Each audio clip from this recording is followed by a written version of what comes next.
Hey everybody, this is Al Naj from the Unapologetic Woman Empowerment Dynasty, and you're listening to the Unapologetic Woman Podcast, the show for women who love to live their legacies unleashed, unlimited, and unapologetic. Today we're talking about sales, ideas, and opinions with Janeen Vosper. For over 20 years, Janeen worked as the general manager of sales for a successful multi-million-dollar business, coaching high-performing commission-based sales teams. She established her coaching business, Speech Perfect, in 2007 to provide the tools to empower people to possess the confident voice of self-belief and establish their personal brand authority.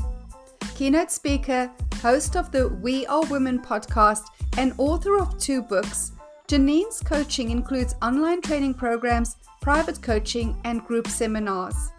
Having presented workshops in many countries around the world, Janeen has coached international speech winners and in 2013 represented her country at an international speaking contest.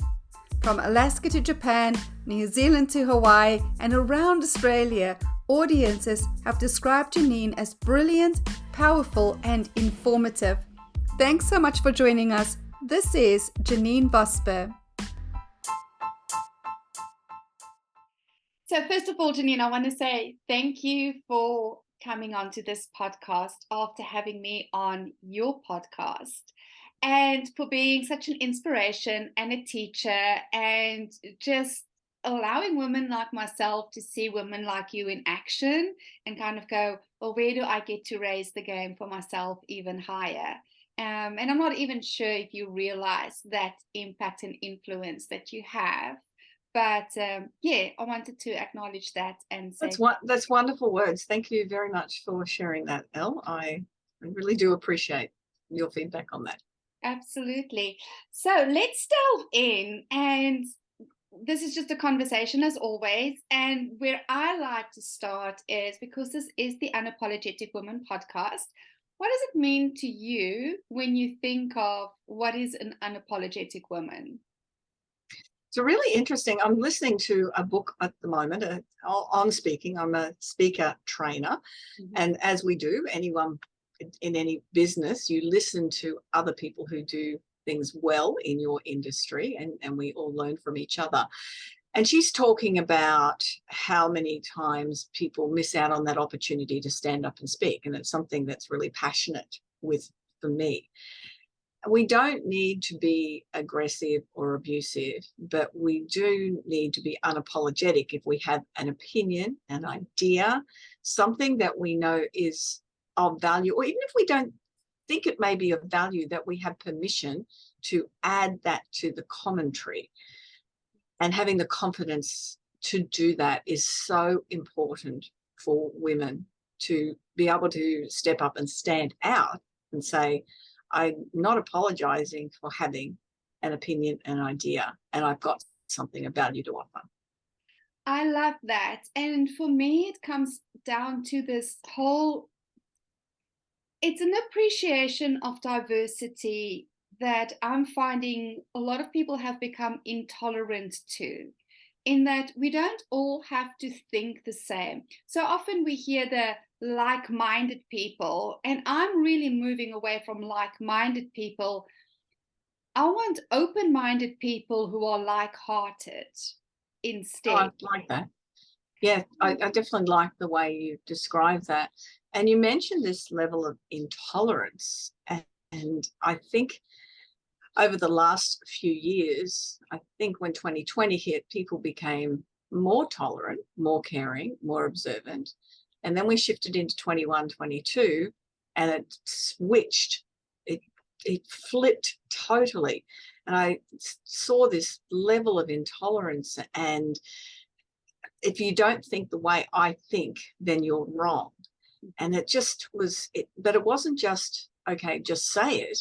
It was people confronted others and abused others and really went on the attack with social media and plus, you know, we know the governments went on attack and things like that as well. But and maybe coming from that space where authority is saying this, people maybe had more permission to be even more intolerant because the government has said you can do whatever you like to people who disagree with you. And the media told us the same thing as well. Yeah. I hadn't thought about that before as to why that was so forceful, but that's definitely it. That people have permission.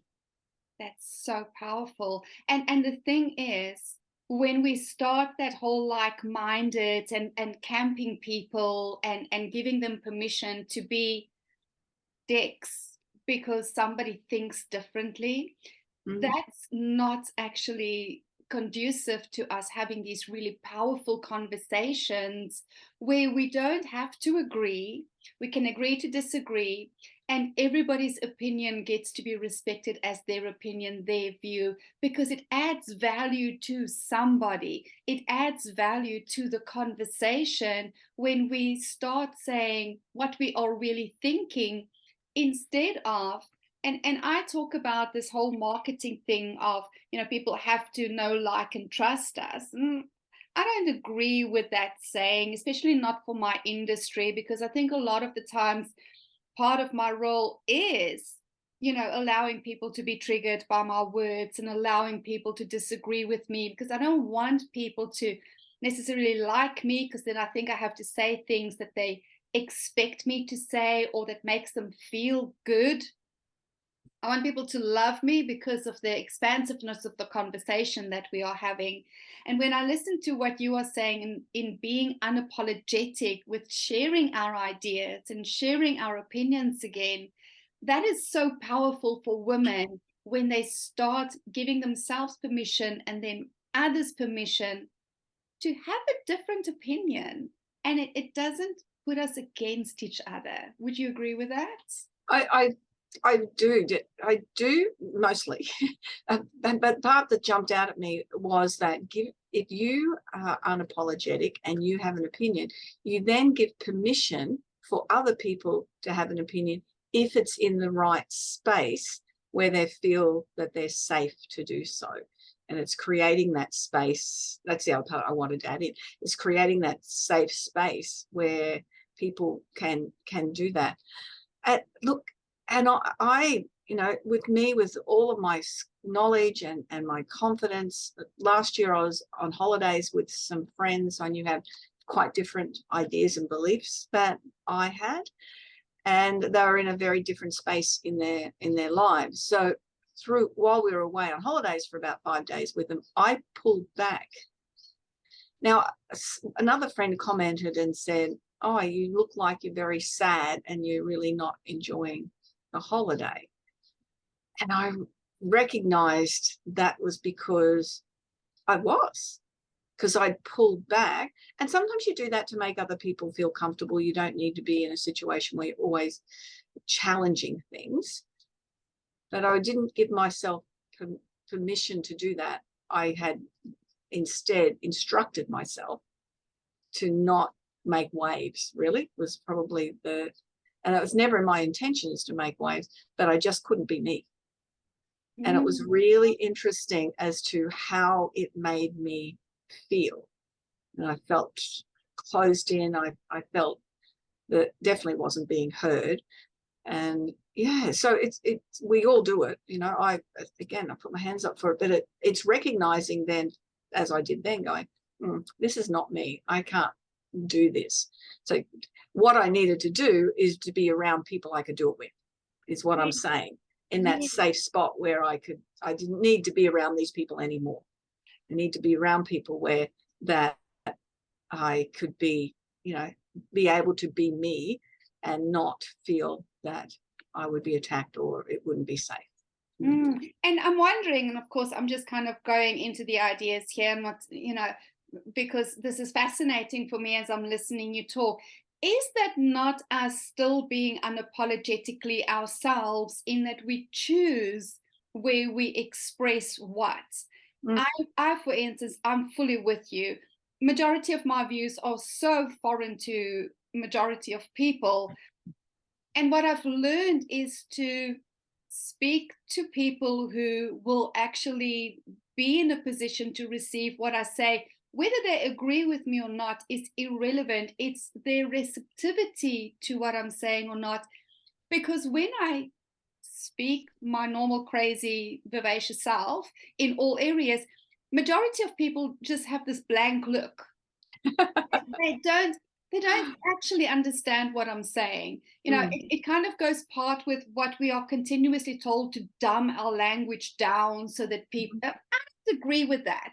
I think that it's making us stupid instead of saying, let's be curious. And if we don't understand somebody's language, be really curious and ask for the explanations to elevate language instead of dumbing down language.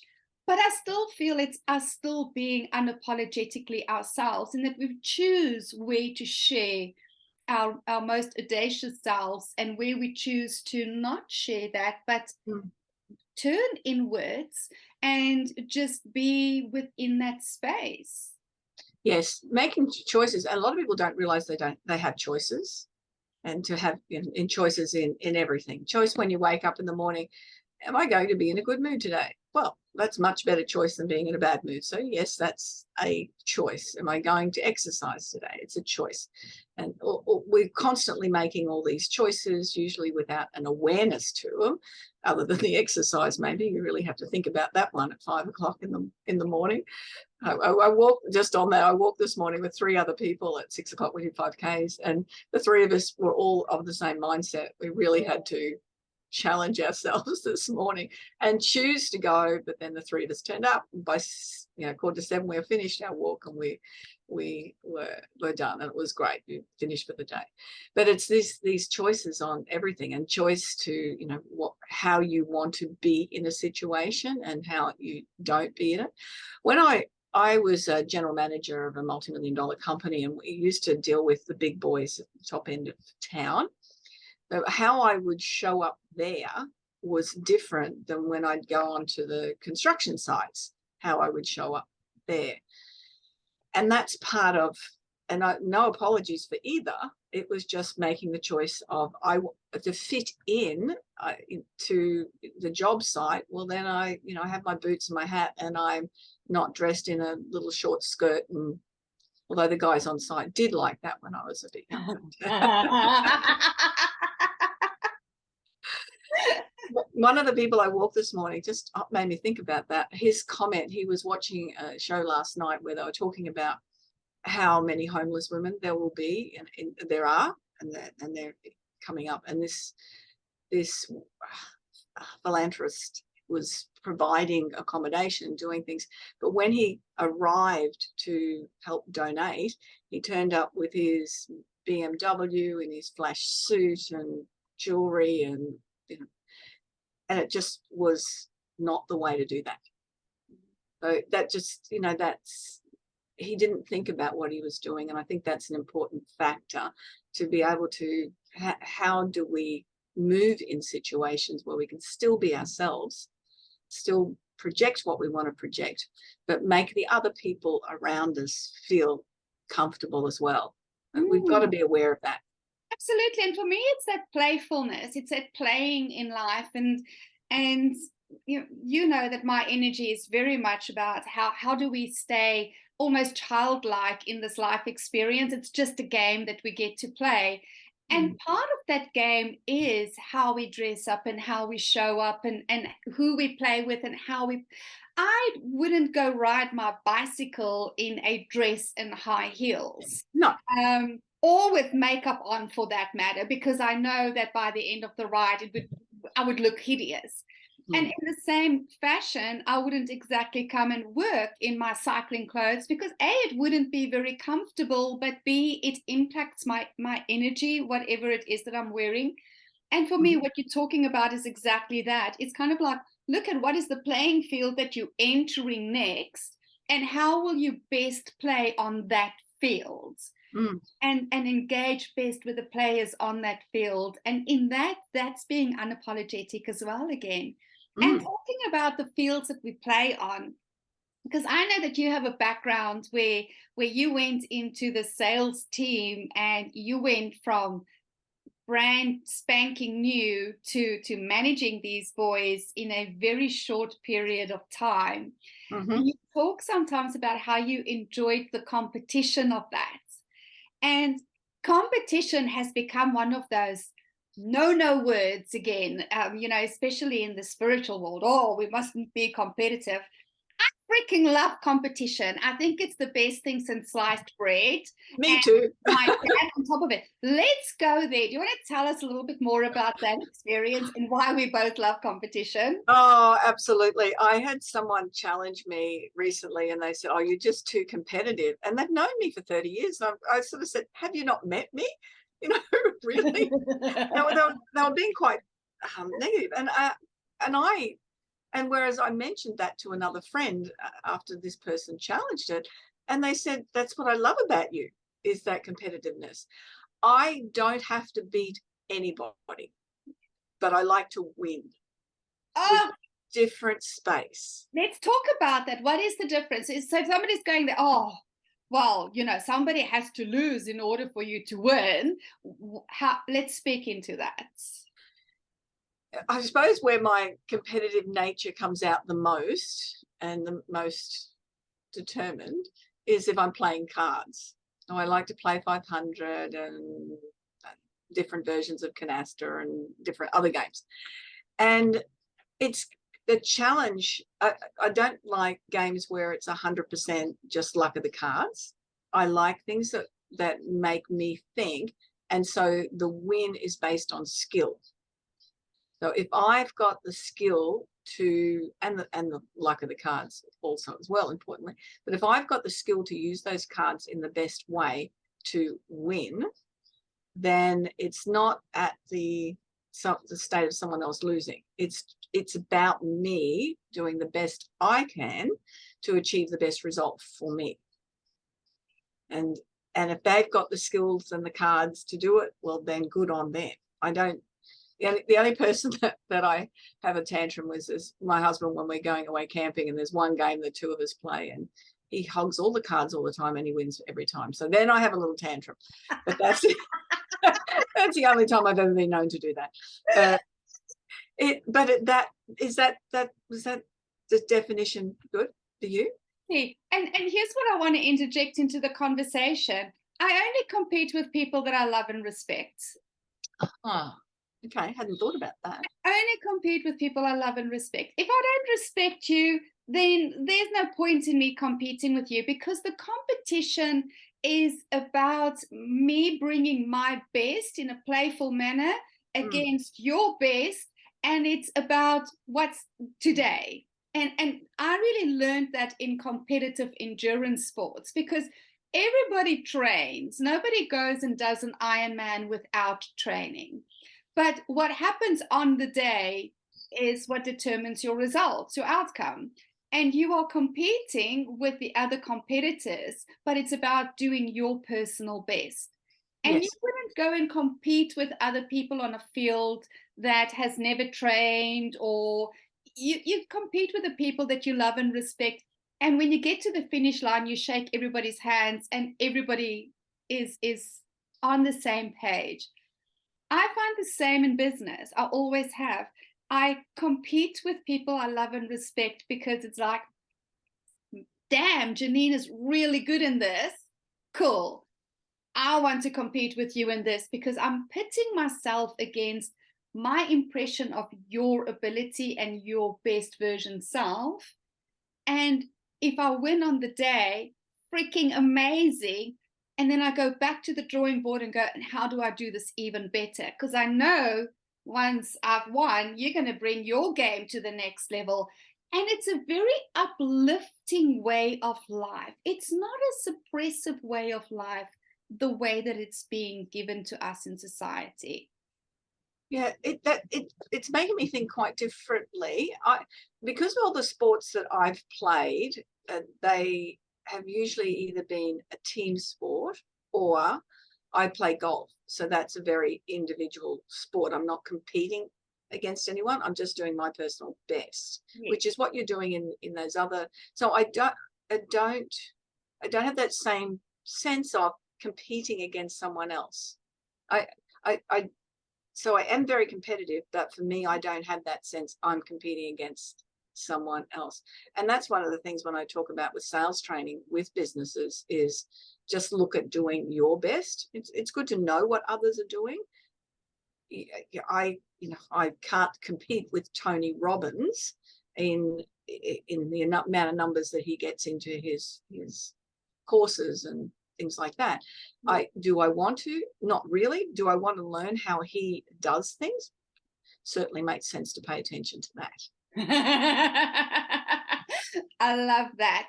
Talk to me a little bit more about the sales training. And the reason I want to go here specifically in this conversation today is sales is one of those things that a lot of women seem to have apprehension around. There's still that prostitution energy that can come across a lot of the time that makes women go, I don't want to feel salesy and I don't want to prostitute myself. And yet you do sales with elegance. So well, what do you think makes your approach different that women need to start looking at? The simplest way to describe overcoming that icky feeling around selling is don't sell. Just don't try and sell. What I do is I solve problems. And the more problems I solve, the more money people give me. I figure out what's going on with somebody and what's missing, and where they're not feeling comfortable, where they're don't have systems in place, where they're not taking the right steps, where they're not stepping out, where they're don't have the right pitch, where they're not talking about their business in a way that engages with people to know they are a problem solver rather than this is what I do. Then I go in and help them get the language right so they feel comfortable with it, and it's not salesy under any circumstances. It's very much to do with these are the problems that I solve, and this is how I solve them, and these are the results you get when you have these problems solved. But you've got to listen and you've got to ask questions. And my biggest thing is, well, a lot of people, when they get anxious around sales, they talk too much. And it's really about asking the question and really listening to what the people are saying. It's a lot of psychology in there, is to try and to find, and knowing how to ask the right critical questions is so important, so that you don't feel like you're drilling someone, but you're hitting the mark with them, and they know that you can solve their problem. So I want to play devil's advocate here for you a little bit, because, all industries have got the positive and the negative, the good, the bad, and the ugly, and all of that. And as you are talking about sales psychology, and because I know you, I know what place you're coming from, in that it's really from a space of wanting to serve people, wanting to uplift people, wanting to improve their lives. But there's also a dark side to sales psychology that I'm witnessing at the moment, and that is the manipulation of people, because the salespeople understand sales psychology so well. Can you speak into that for me a little bit? Oh, I see, especially in this coaching field, I see it's people who do what you're saying well, and then other people investing a lot of money and time, and then not getting the results that they were expecting and that they wanted, because the coach is not coming from that right space. And it's about, the focus is making a sale. And don't get me wrong, I love making sales, and certainly have made a lot of them over time. And there are formulas to things, talk about the problem first, and because you've got to engage people but a lot of people just focus on problem, and it doesn't feel right. But you do need to talk about the problem first, because there's got to be that sense of engagement where somebody goes, yeah, that's me, and here's the solution. The dark side of sales, I just avoid people that there's a lot of people over the years, and I just know how they do things, and I just totally avoid them. And you've got to be true to yourself. But the thing is, most people are very good technicians, whatever they've done in their business. If they're a good massage therapist or kinesiologist, But sales is such an important part of your business. If you don't have sales and clients, you don't have a business. And you need to learn those skills on how to do that well, but how to ask the right questions. So you mentioned when I was repping for a first aid supply company, I was given a territory which really had no sales whatsoever. The rep before me, we found all betting cards. It was at the races every day. Instead, it was part of the territory. It was the 2 racetracks in Brisbane. And so I had to start it from nothing. And it was cold calling at the coalface. It was going and knocking on doors and knowing, so you knowing how to have that conversation and open a conversation in a cold calling space is one thing. But then when you're in front of somebody and you've got that connection, is that asking the right questions to figure out how you can assist with whatever your skills are. And this was in relation to first aid. And the amount of times I had people say to me, I really want to deal with you because you're honest and there's just no BS at all, and people will eventually see through it. Unfortunately, I find with some, I mentioned some of these people that they just find what's the word? There's a word for it, not rabbits, but new victims. I'll use that. Yeah, sorry. Fresh meat. Fresh meat. They'll continue to find fresh meat all the time. And do you think that the online space has changed that? Because, when I think back about 20 years ago in sales myself, and it was that cold calling, it was picking up a phone and actually calling and having conversations with people. Whereas now it's very much, it's sales copy that's replaced it. So a lot of the times the coaches don't even make sales. They don't have the sales conversation. They hire an expert with sales copy and they sell just through the copy and the images and all of those kinds of things. Do you think that we are losing then some of the power and passion of the sales conversation through what's happening and I'm not making it a bad thing. I mean, life progresses, right? And online is here to stay forevermore. But as a human being, are we kind of losing a little bit in that, or how do you experience it?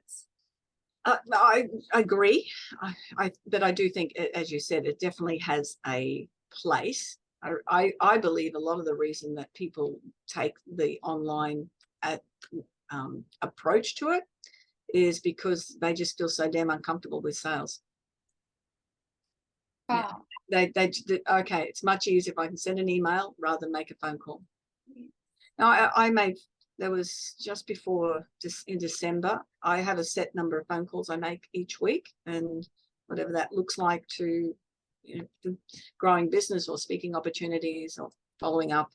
Now I make 15 calls a week, and these are good calls. I know there's a lot of people there that make 100 calls a day or something, and that's great too.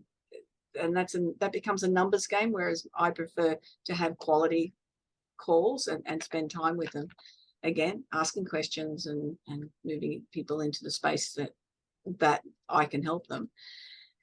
And so, but people don't do it because it feels really uncomfortable.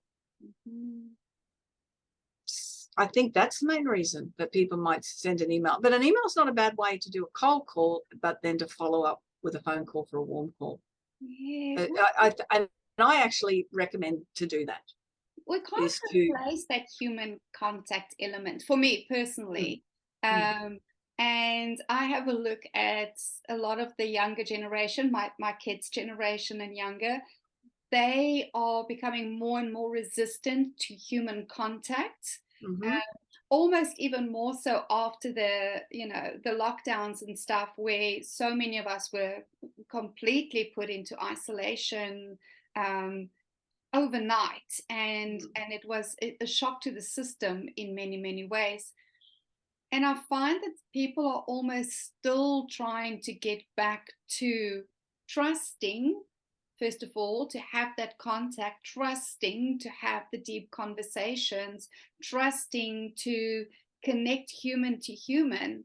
And yet loneliness increases year after year after year after year.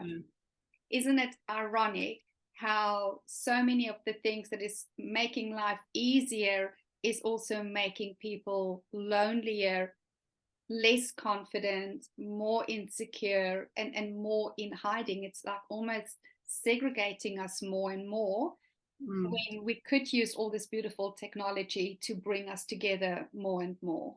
And it's, I mean, obviously creating a lot more mental health issues as well, which is, you know, such a shame that it's doing that and done that. The percentages are ridiculous at the moment, and they, you know, believe it'll increase significantly. It's interesting. I'm part of a not-for-profit public speaking organisation, and there's clubs in New Zealand as well as Australia and Japan and around the world.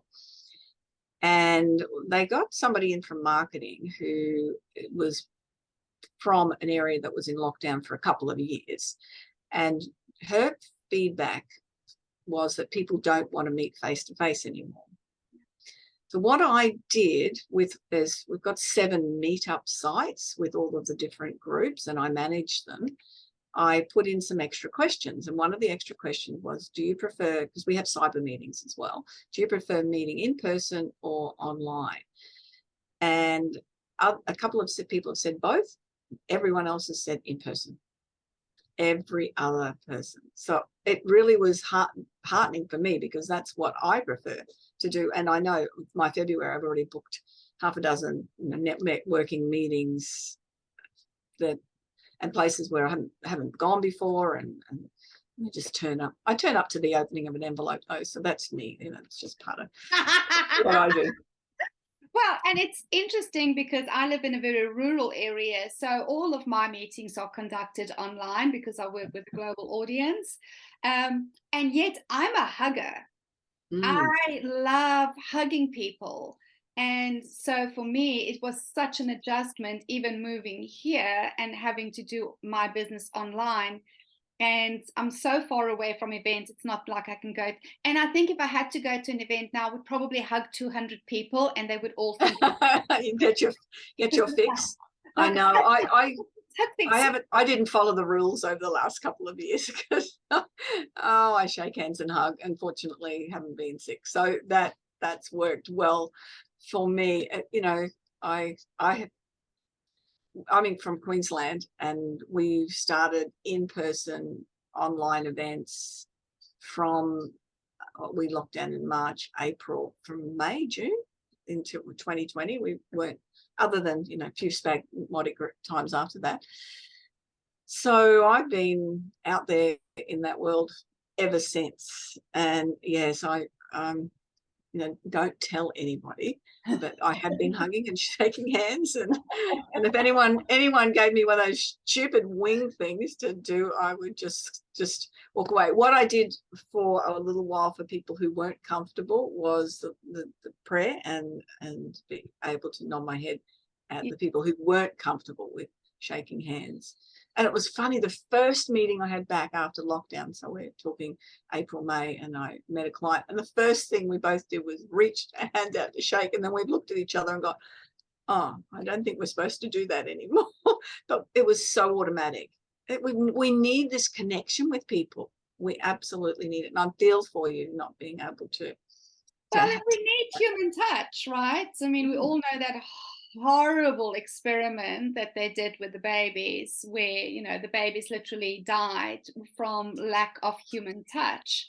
And so for me, taking that away from ourselves is so detrimental to our mental and physical health, because it's been shown that we thrive when we do allow ourselves to tug and hug and be felt by another person and feel another person. And I almost feel like if you have and this is going to be weird, if you have a really good sales conversation, that is what it feels like. It feels like you allow yourself to get so intimate with another person's needs in that time. and allowing yourself to see if and how you can actually support them in that need, not because they need you, but because it feels so damn good, right? Nobody needs a hug. I haven't died without hugging, but it feels so good to hug. And I feel like a really powerful, hard-led sales conversation could be the same. And I feel like women can change this culture. Women can change the sales culture because we naturally come from that heart space. And so isn't it interesting how women often struggle with sales when we have such amazing potential to have these nurturing conversations with people? And to come from, and that's part of it, coming from that heart space. Look, all part of sales too. You've got to know how to ask for a sale. And I've got a conversation with somebody today, and that's what the conversation's about.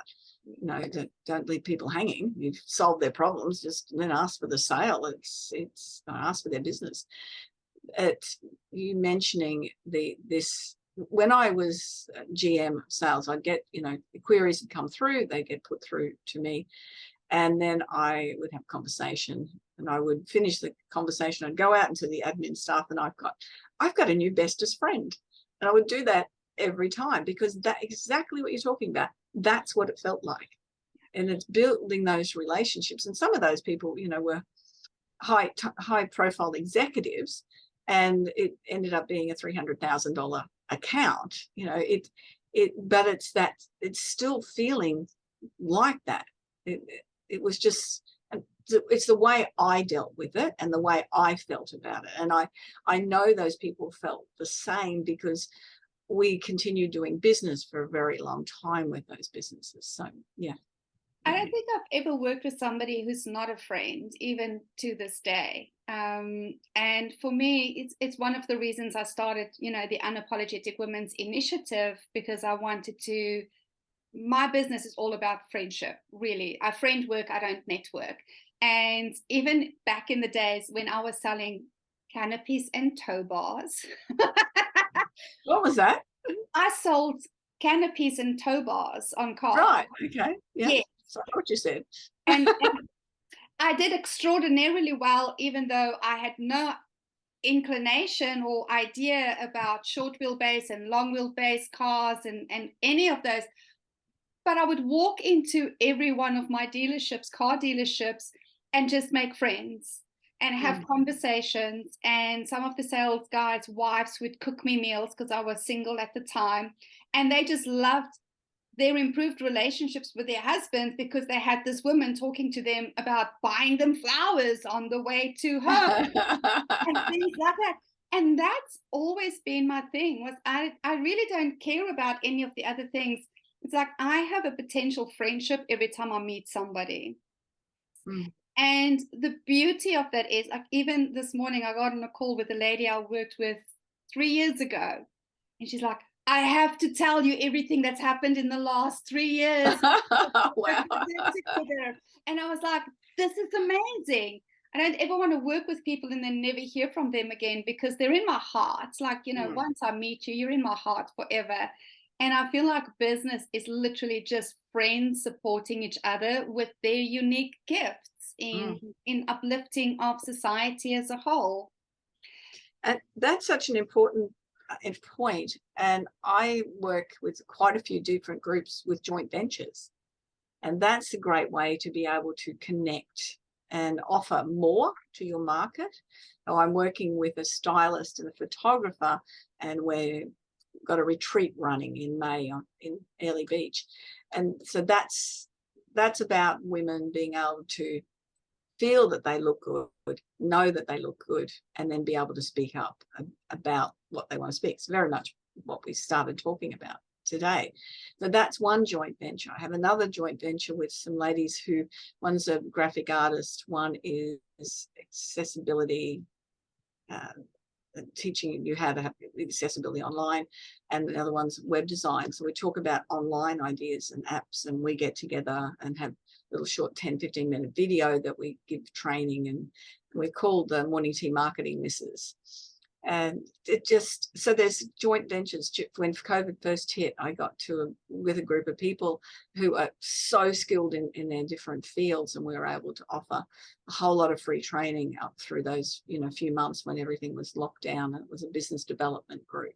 There's lots of opportunities for joint ventures and space to work with other people. I am a mentor with the Queensland Government of Business Mentors, and I also work with other mentors in helping people achieve what they want. They come with a problem, and hopefully we help sort their business problem if they listen to us. And but that's a great way to have those friends in business and be able to expand what you do.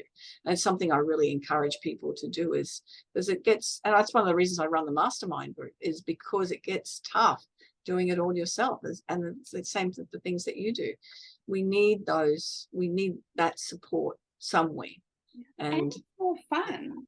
Yeah. More fun with other people. I mean, so many of us are entrepreneurs that are, have our own businesses, and it's more fun to play with other people at the end of the day, because we get to bring our gifts in a new way. When we start looking at, if we're baking a recipe here, guys, and everybody has a different ingredient, you can bake a different cake every time you change the ingredients. Like, you just bring one ingredient in and the entire cake changes. And I feel like that's the opportunity that we have as businesses, as global businesses at this time, especially in the entrepreneurship, is for us to start thinking beyond our own skill set, and how does our gift evolve when we bring in another ingredient? What do we get to make then? I love that analogy. That it is. And going back to, the whole friendship and the support and things like that, more so as women, it's part of our makeup that we become part of a community. It's as we sat round and the fires and looked after the babies while the men were out hunting, or we gathered in a group, gathered the grain. That's just what we have done over time. And it's something that is innate with us. We can't be lone wolves. No. And I think a lot of lone wolves, I've historically been a lone wolf, but we are coming together now as well, and kind of going, okay, how do we now get to play together? Because when we look at the female wolf, they run in packs as well. So I'm looking at the time, and of course we're like way over again. So my favorite closing question: what do you take an unapologetic stand for in this world? I am not apologetic for having opinions and and sharing those opinions.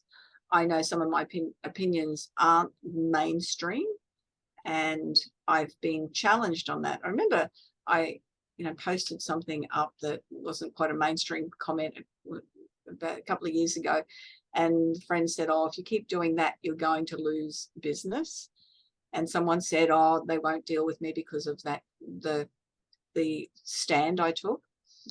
And then all of a sudden I had all these other people come in who had a similar mindset to me, that closed the door on someone I probably didn't want to work with anyway, if they don't work with you because you've got an opinion on something, and opened it for other people who didn't necessarily have the same opinion, just open the doors for them to come through. So I think for me, being able to have that voice, and it's what I teach people. I teach them to step up, to stand out, and being able to do that, and don't apologize for who you are. We've all come to where we are in our space in our lives with the journey and the experiences that we've had, and share that with the world. Let them know what you've got to offer, and be very proud of the value that you bring. I think that's important for me. Thank you, Janeen.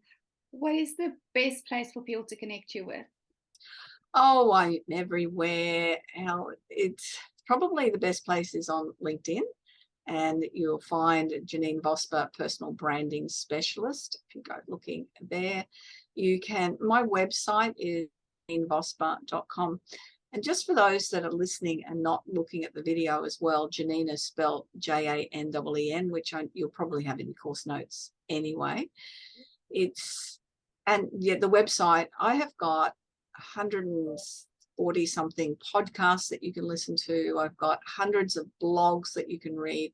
I have a lot of content. I love sharing the expertise of people like Elle on out to the world as well. So yeah, go to the website and have a look around and book a Zoom call with me, and we can have a chat. And the thing with interviewing people that have got amazing talent, if I can't help you, I know someone who can, and that's a big deal. And I always want to say to listeners, take you up on the invitation to book a call and have a conversation. I think so often people listen to podcasts and then they still put the podcasters on a pedestal and think, oh, but they won't want to hear from me. But when the invitation is made, like, take people up on the invitation. There's no hidden agendas. There's no funny business about it. Like, when my ladies say get on a call with me, freaking get on a call with them. The invitation is sincere, and that's one of the things that I always want to say to listeners. Like start saying yes to the invitation. I think that especially as women, there's a huge area for growth for us. When you hear an invitation, have the audacity to say yes to the invitation if it resonates with you. And one of the things you mentioned is be curious, but be open to learning from people, and the way you do that is you connect. Yes, absolutely. Janeen, darling, thank you so very much. This was such an interesting conversation, and I feel like we could have another hour conversation, because we certainly tracked around a few different topics there, Elle. It was wonderful. Well, and I think that's one of the things I love about being a woman is there's no direct route. It's all about what's the entire landscape that's in front of me and how do we explore as much of it as possible. And you and I definitely do need to have another conversation, because I think that there's way more places to go and avenues to go and dig into that would really be of service to a lot of people. So thank you so much for this. Thank you.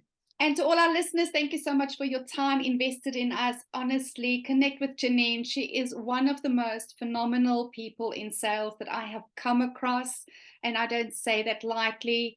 And thank you for your valuable time. We'll see you guys next week for another interesting conversation. Until then, remember, we get to live our legacies unleashed, unlimited, and unafraid. Cheers. Bye-bye.